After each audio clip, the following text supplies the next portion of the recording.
Bukan wasat ya hon.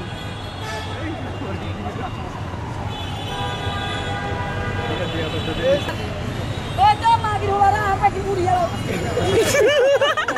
Satam dari. Ayo satam dari.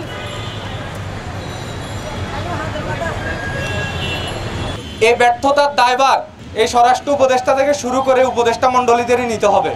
কিন্তু এর ভুক্তভোগী কারা? এর ভুক্তভোগী তো আমরা জনতারা।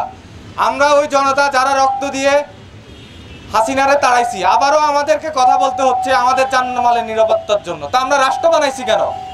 এটা তো একটা এনার্কি হইলে চলতো যে যার ক্ষমতা আছে, যার অস্ত্র আছে সে থাকবে, এছাড়া কারো বাঁচার অধিকার নাই।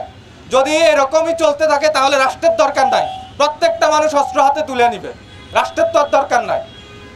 দেশে এমন এক পরিস্থিতি ক্রিয়েট করা হচ্ছে, আমরা আভাস পাচ্ছি, যেটা হচ্ছে দেশে সেনা শাসন কায়েম হতে যাচ্ছে বা ওই রকম পরিস্থিতির দিকে নিয়ে যাওয়া হচ্ছে। যদি মিলিটারি উর্দিওয়ালার জলপাই রঙের উর্দিওয়ালাদের কাছে দেশের ক্ষমতা হস্তান্তর হয় তাহলে সবচেয়ে বেশি লাভবান হবে আওয়ামী লীগ এবং এইসব দুর্নীতিগ্রস্ত প্রশাসন, এরাই হবে। আপনি দেখেন এই সেনা ক্যান্টনমেন্টে 630 জন লীগের দোসররা গ্রেপ্তার ছিল। আমাদের উপদেষ্টারা আজ পর্যন্ত বলতে পারে না ওরা কোথায় গেছে। আসমান থেকে কি খোদা ফেরেশতা পাঠাইছে এদের নিয়ে যাইতে? এরা তো এখানেই ছিল, এর জবাবদিহিতা আমরা পাই নাই।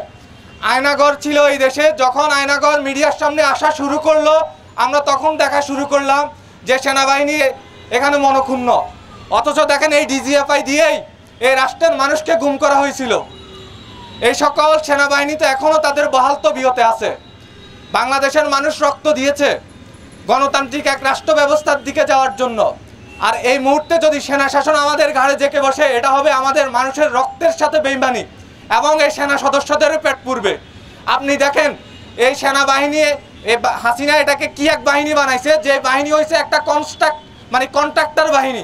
খাল বানায়, মুরগির খাবার বানায়, এই যে তেলের পেট্রোল পাম্প দেয়, এগুলো আমরা জনগণের টাকা দিয়ে বাংলাদেশের সেনাবাহিনী পোষা হয়, অস্ত্র কেনা হয় জনগণের নিরাপত্তা দেওয়ার জন্য, বহিঃশত্রু ঠেকানোর জন্য, আপনাদের বিজনেস এক্সপ্রেশনের জন্য না, আপনাদের বিজনেস প্রসারের জন্য না।